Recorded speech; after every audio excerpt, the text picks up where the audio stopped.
Trell had always known he was different. Born on the lush paradise world of Vexus, his physical limitations had marked him as an outsider from the beginning. The Vexians were slight, fragile beings who had evolved on a planet with minimal gravitational pull, negligible atmospheric toxins, and virtually no predatory threats. Their civilization had advanced through cooperation rather than competition, their technology developing to overcome the rare environmental challenges they faced. But Trell had been born with denser bones, tougher skin, and higher muscle mass than any Vexian in recorded history. What should have been a crippling disability on his homeworld instead made him an object of scientific fascination. While his people could barely endure a light breeze without respiratory assistance, Trell could withstand minor atmospheric fluctuations. While others suffered fractures from the slightest impact, he could fall and bruise rather than break. "You must understand the significance of these findings," Professor Nix explained, as she reviewed Trell's latest medical scans. Her elongated fingers traced holographic representations of his anomalous physiology. "Your genetic structure suggests adaptation to conditions that don't exist on Vexus." "I've heard this my entire life," Trell replied, his voice carrying the weight of decades of isolation. "I'm still waiting for it to mean something beyond being a laboratory curiosity." The truth was, Trell had been the subject of study since birth. His biological parents remained unknown, and theories ranged from spontaneous mutation to ancient genetic engineering experiments. But none explained why he alone possessed traits suited for a world with higher gravity, atmospheric toxins, temperature, extremes, and other environmental stressors. When the Galactic Council announced first contact with a previously unknown species from a remote system, Trell thought little of it. New species were discovered regularly, typically fragile beings like the Vexians, evolved on garden worlds where survival required minimal physical fortitude. That changed when the first images of the aliens were broadcast across the galactic networks. They called themselves humans and hailed from a planet named Earth. The images showed bipedal beings with solid frames, thick skin, and robust musculature. They moved with a confidence that betrayed their physical durability. Most shocking was the revelation about their homeworld. Earth was classified as a Category 5 death world. "This can't be right," whispered Professor Nix as she compared the human physiological data to Trell's. "They evolved naturally on a world with 1.3 times standard gravitational force, with atmospheric toxins, extreme temperature variations, high radiation levels, and thousands of predatory species." Trell stared at the comparison charts, his heart pounding. "The similarities to my biology are undeniable." "They're not just similar, Trell. They're a match.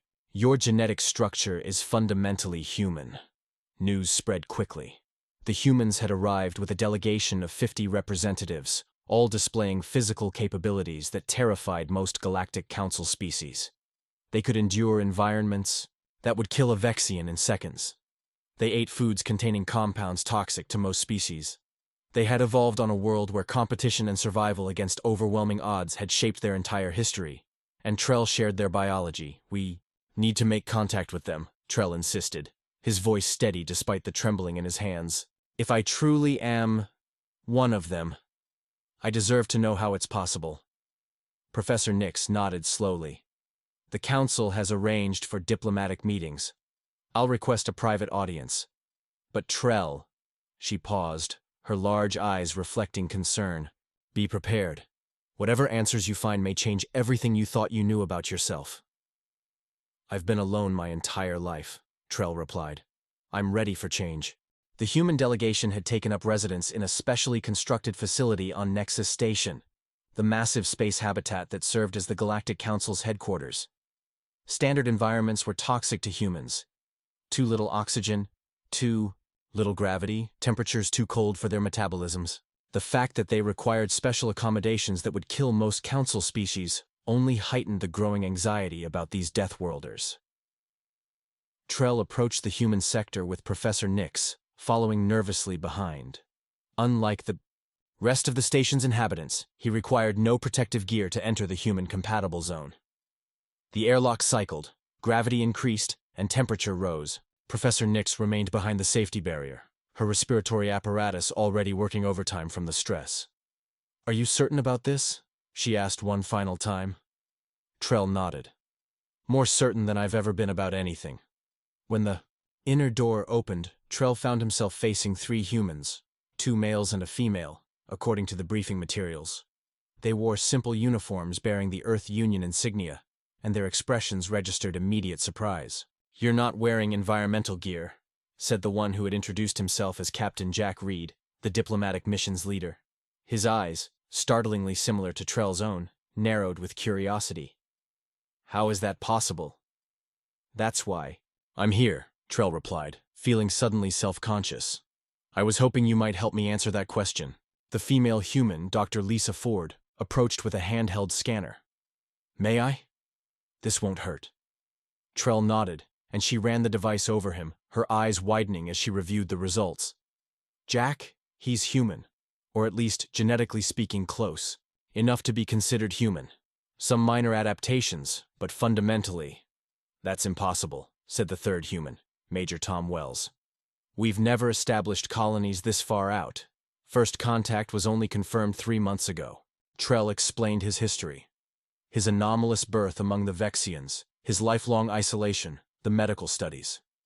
As he spoke, the humans exchanged meaningful glances. Captain Reed finally broke the silence. "There was an exploration vessel, the Horizon, that went missing in this sector nearly 30 years ago. All hands were presumed lost. There was a young couple aboard, scientists. The woman was pregnant."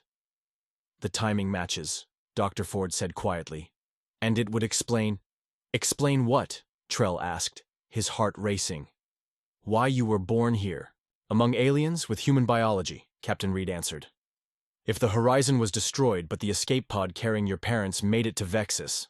"But the Vexians have no record of other humans arriving," Trell objected. Dr. Ford's expression softened.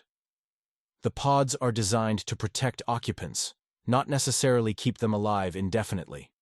If they were injured on impact, if the planet's environment was hostile to them despite their human resilience, they might have survived just long enough to ensure you were born," Major Wells finished. Trell felt his legs weaken. For the first time in his life, he confronted the possibility that he hadn't been born different. He had been born exactly as he should have been, just in the wrong place. "We can confirm with genetic testing," Dr. Ford offered gently. "We have the Horizon crew records in our database." "Yes," Trell whispered. "Please." The next day, the results confirmed what they all suspected. Trell was the biological son of Drs. Mark and Anna Miller, xenobiologists aboard the Horizon. The mystery of his origins had been solved, but it opened the door to a far greater revelation, one that would soon shake the foundations of galactic society. News of Trell's human heritage spread throughout the Galactic Council like wildfire. Most species reacted with a mixture of fascination and fear. The concept of a Death Worlder living undetected among the Vexians for decades triggered security protocols across multiple worlds. If one human could survive among them, what might an organized group accomplish? For Trell, the revelation brought both answers and new questions. The humans welcomed him with open arms, treating him as a long-lost brother finally returned to his people. Captain Reed had arranged for him to have access to Earth's historical and cultural archives. A gesture that overwhelmed Trell with both gratitude and trepidation. "I don't know where to begin," he admitted, staring at the vast library of human knowledge now available to him. "Start with the basics," Reed suggested. "Earth geography, major historical events, cultural touchstones. Don't try to absorb it all at once." Over the following weeks, Trell immersed himself in humanity's story.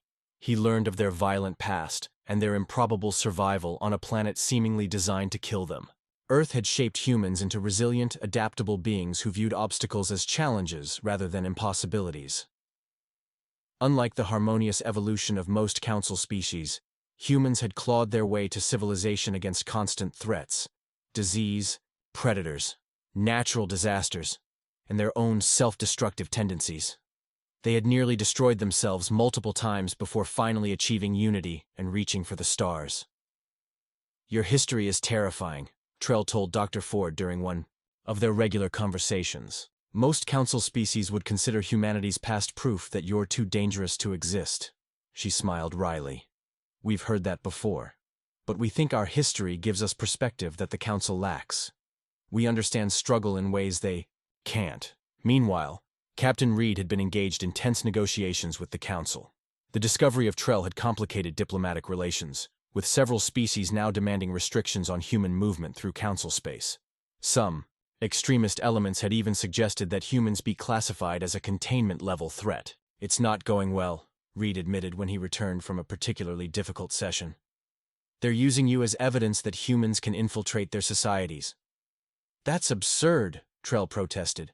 "I wasn't infiltrating anything. I was born there." "The politics of fear rarely concern themselves with facts," Major Wells commented darkly. "We're different, and difference frightens them."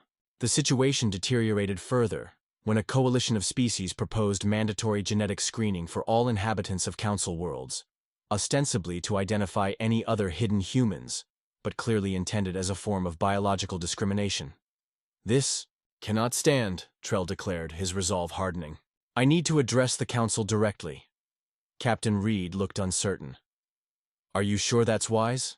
The political situation is volatile." "Exactly why they need to hear from me," Trell insisted. "I'm unique in the galaxy, born human but raised Vexian. I understand both perspectives in ways no one else can."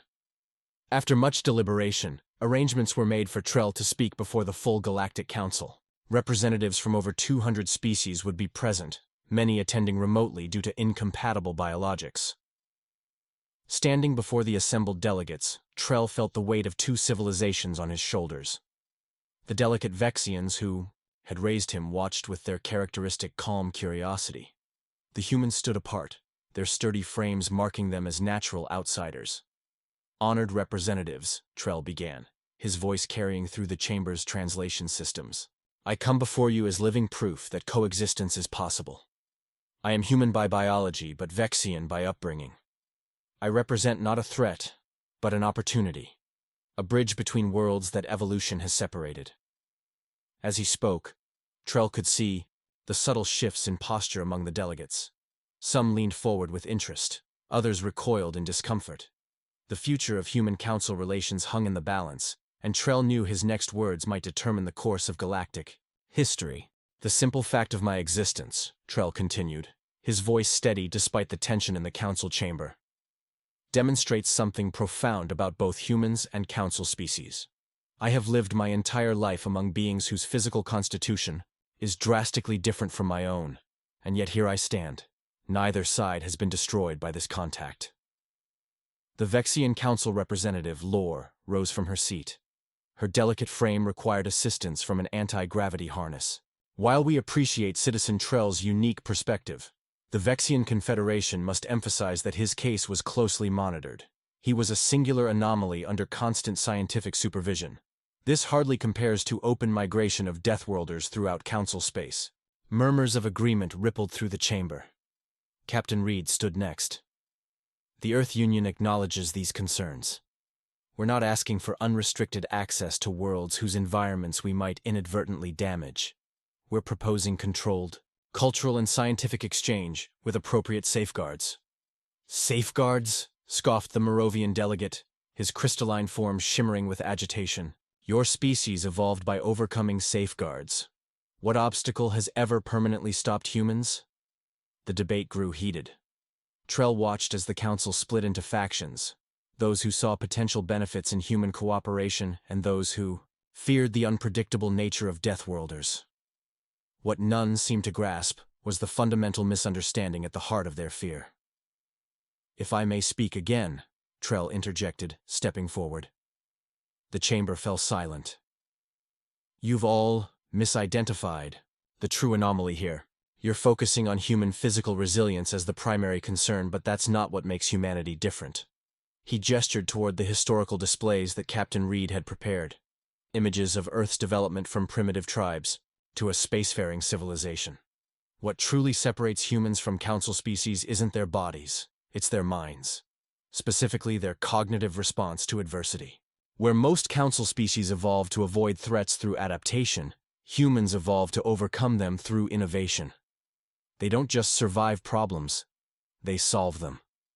To demonstrate his point, Trell activated a series of comparative scenarios, showing how different species addressed environmental challenges. Council races typically developed biological adaptations over thousands of generations or migrated away from threats. Humans, by contrast, engineered solutions that transformed hostile environments into habitable ones.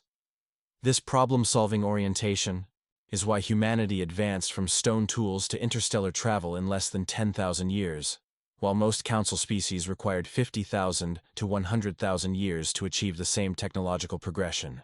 The revelation sent shockwaves through the assembly. The implications were staggering. If humans could accelerate technological development at 5 to 10 times the rate of council species, what might that mean for the future balance of power? Yet, Trell wasn't finished.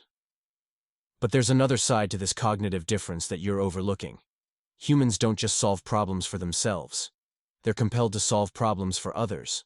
Their history is filled with examples of individuals risking their own survival to protect others, even those they don't know personally. He displayed records from Earth's archives showing humans rushing into burning buildings to save strangers, developing medicines they freely shared with other nations, and creating technologies specifically designed to aid the disadvantaged. This combination, problem-solving capability, plus the desire to help others, is unique in our galaxy. And it's precisely what the Council needs now as we face challenges that have resisted traditional approaches. Trell then presented data on 3 major crises currently plaguing Council space: the Novan Plague that had resisted all conventional treatments, the destabilizing rift regions where spatial anomalies made travel impossible, and the critical mineral shortages affecting dozens of developing worlds. These problems have persisted for decades despite our best efforts. Perhaps it's time to try a different approach. A human approach. A hush fell over the council chamber as delegates processed Trell's words. The galaxy stood at a crossroads. Would they embrace the potential of human problem-solving despite the risks? Or would fear drive them to isolation from these strange Deathworlders? 3 months after Trell's address to the council, the first human scientific teams were granted limited access to selected council worlds. The decision hadn't come easily. It required 17 separate votes and the creation of an entirely new regulatory framework for Deathworld cooperation protocols. But faced with crises that defied conventional solutions, even the most conservative council members had reluctantly agreed to a trial period. Trell found himself appointed as the official liaison between humans and council species, a position that utilized his unique dual perspective. Working alongside both Captain Reed and Professor Nix, he helped facilitate the first collaborative projects. The initial results exceeded even the most optimistic projections. On Alteris, where the Novan Plague had decimated agricultural production, for a decade, a human medical team led by Dr. Ford identified the pathogen's unusual life cycle within 3 weeks. By the second month, they had engineered a targeted bacteriophage that eliminated the disease without harming the delicate Altarian ecosystem. What council scientists had failed to solve in 10 years, the humans resolved in 60 days. "How did you reach your solution so quickly?" Professor Nix asked Dr. Ford as they reviewed the results. "We approached it differently," Dr. Ford explained. "Council researchers were seeking perfect understanding before intervention. We recognized that we didn't need to understand everything about the pathogen, just enough to identify its critical vulnerabilities." Similar breakthroughs occurred across council space.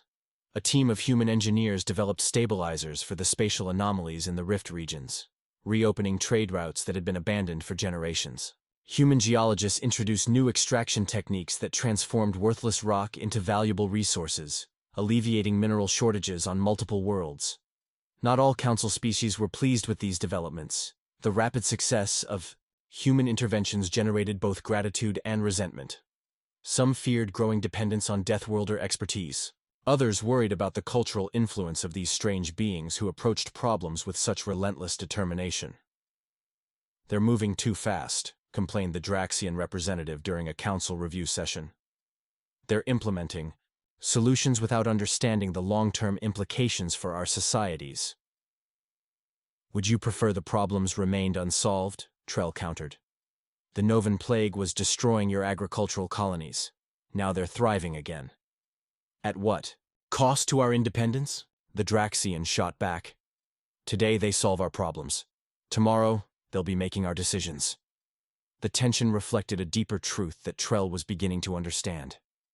For millennia, council species had evolved in environments that rewarded patience, caution, and incremental change. Humans had evolved under pressures that demanded immediate, effective action. These different evolutionary histories created fundamentally different approaches to existence itself. Meanwhile, humans were experiencing their own adjustments.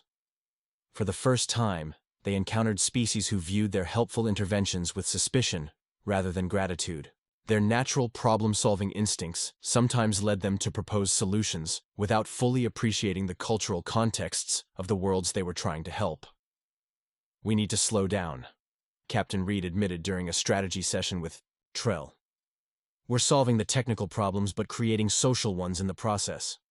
"Humans and council species operate on different timescales," Trell observed. "What feels appropriately cautious to them feels like unnecessary delay to you." This insight led to a new approach. Rather than deploying large teams of human experts, the program shifted to training small groups of council representatives in human problem-solving methodologies. These individuals would then adapt the approaches to their own cultural contexts, serving as bridges between the two perspectives. Trell developed a curriculum that combined human innovation techniques with council values of harmony and sustainability. The program became known as the Convergence Initiative, and its graduates, dubbed synthesists, soon emerged as the most effective problem solvers in council space. 6 months after the initiative began, the first major crisis struck. A stellar flare in the Vesper system threatened 3 inhabited worlds with radiation levels that would annihilate their populations. The council's evacuation plans would save barely 30% of the inhabitants.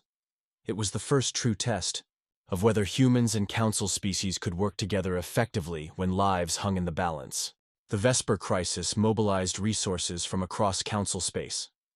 Traditional response protocols called for evacuation of priority populations to sanctuary worlds, with the acceptance that most inhabitants would perish.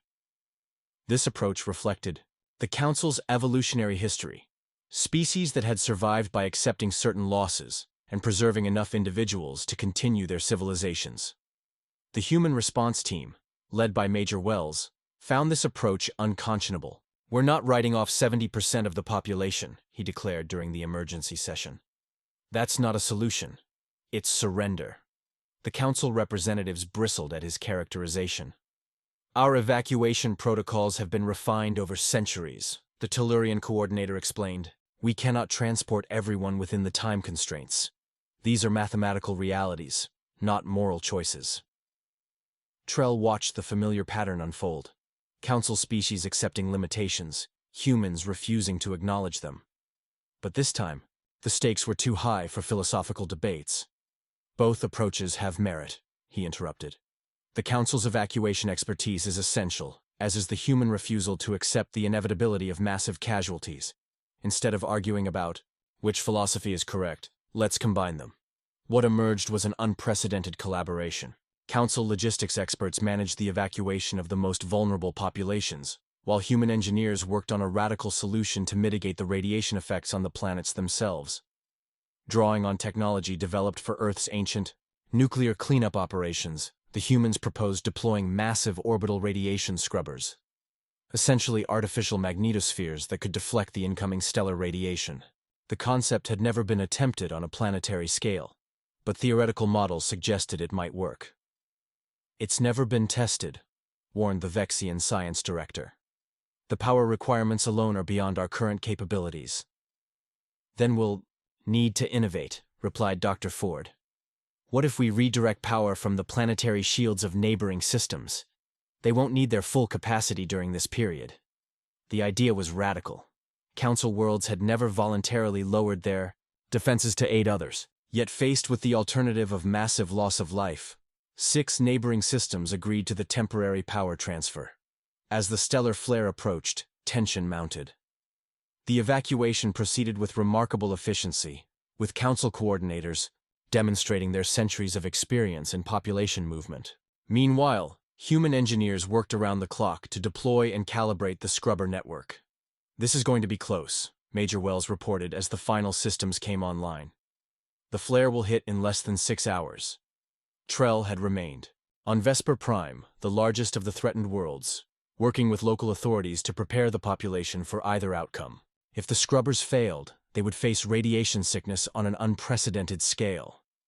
When the flare struck, communications went dark across the system. For 17 agonizing hours, the Council Emergency Center received no updates. Many assumed the worst. That the experimental technology had failed, and that Trell, along with billions of others, had perished. Then a transmission broke through the interference. Vesper primed Council control.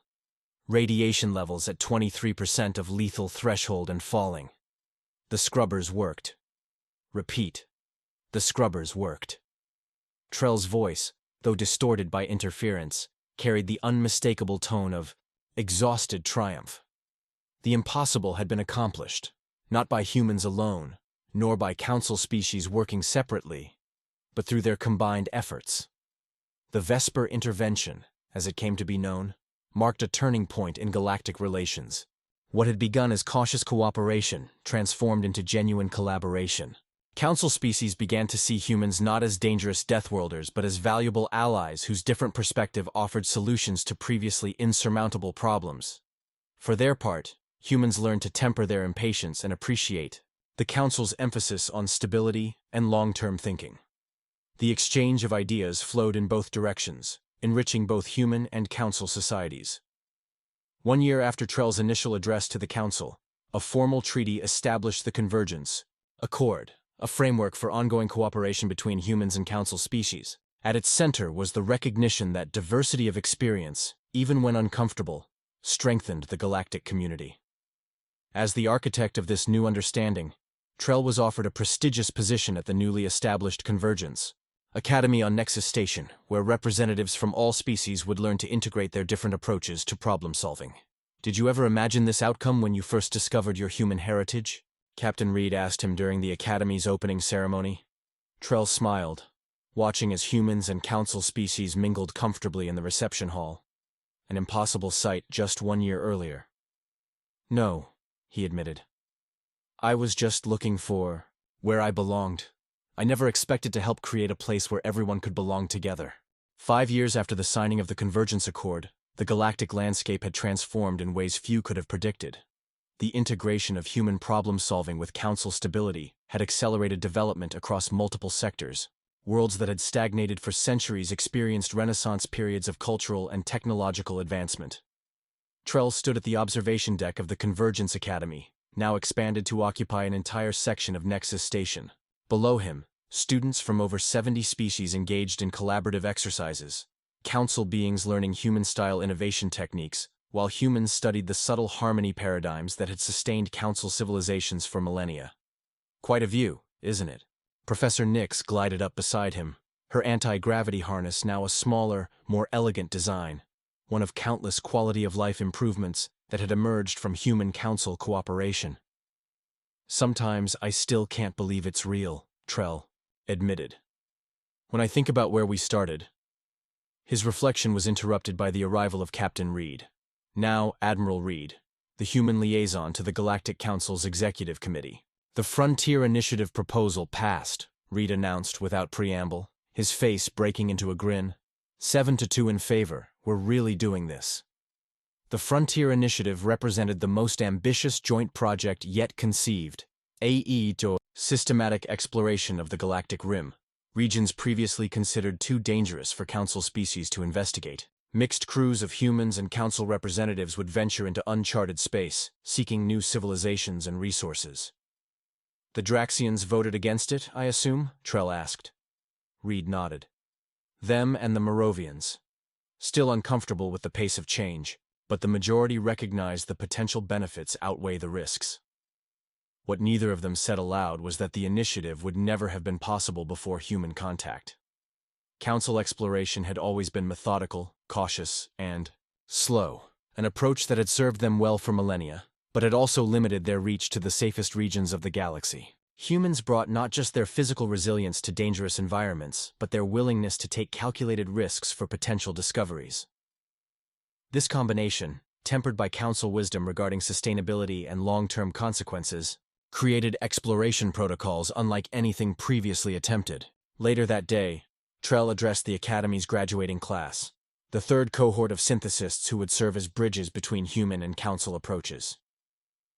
You represent something unprecedented in galactic history, he told them.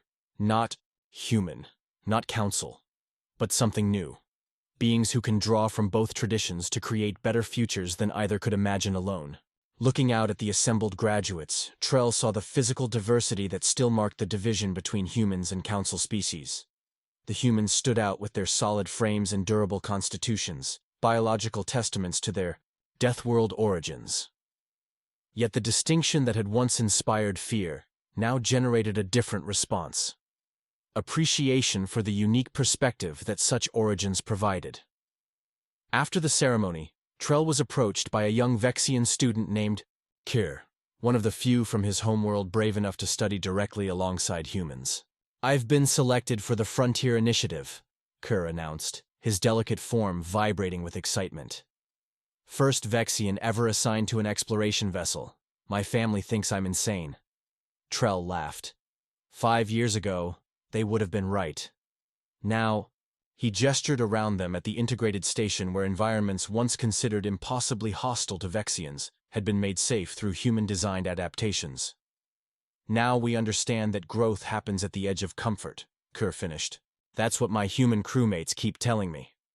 As Trell bid farewell to the young Vexian, he reflected on the symmetry of their situations.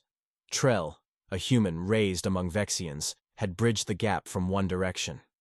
Kir and others like him now crossed from the opposite side. That evening, Trell received an unexpected communication from Earth. The message contained newly discovered records from the horizon, the lost ship that had carried his parents. Analysis of the ship's final transmissions suggested that the crash on Vexus had not been accidental. "They chose that world," Admiral Reed explained when Trell called to discuss the findings. "The horizon detected the Vexian civilization, and your parents specifically requested to make first contact, despite the environmental incompatibility. The escape pod trajectory was deliberately calculated." "But why?" Trell asked, struggling to comprehend. "They must have known they couldn't survive there." "The logs suggest they did know. But your mother was already in medical distress from pregnancy complications.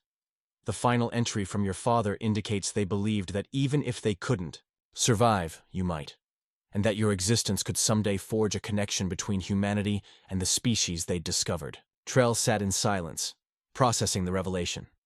His entire life, his isolation, his differences, his eventual role in transforming galactic society, had been set in motion by his parents' final desperate hope that something meaningful might emerge from their tragedy. "They would be proud," Reed said quietly. "What they imagined, a single connection between two worlds, has become something far greater." As the news spread throughout Council space that Trell's birth on Vexus had been not accident, but intention, his parents' final gift to two civilizations that hadn't yet known of each other's existence, the story took on almost mythic significance. It became a powerful symbol of how seemingly insurmountable differences could be bridged through sacrifice and vision. Standing once more at the observation window, watching vessels depart for the galactic frontier, Trell reflected on the title that many had given him: The Bridge. Once, he had been alone among Deathworlders, a singular anomaly in a galaxy of fragile beings. Now he stood at the center of a new galactic order, one where the very concept of being alone was fading into history. Humanity had indeed changed everything, not through conquest or dominance as many had initially feared, but through their fundamental unwillingness to accept limitations, including the limitation of isolation. In finding Trell, they had found not just a lost son of Earth, but a path to a more integrated galaxy where differences strengthened rather than divided. And Trell, no longer alone, watched as countless new bridges formed between worlds once thought incompatible, each connection a testament to the power of seeing challenges not as barriers, but as problems waiting to be solved.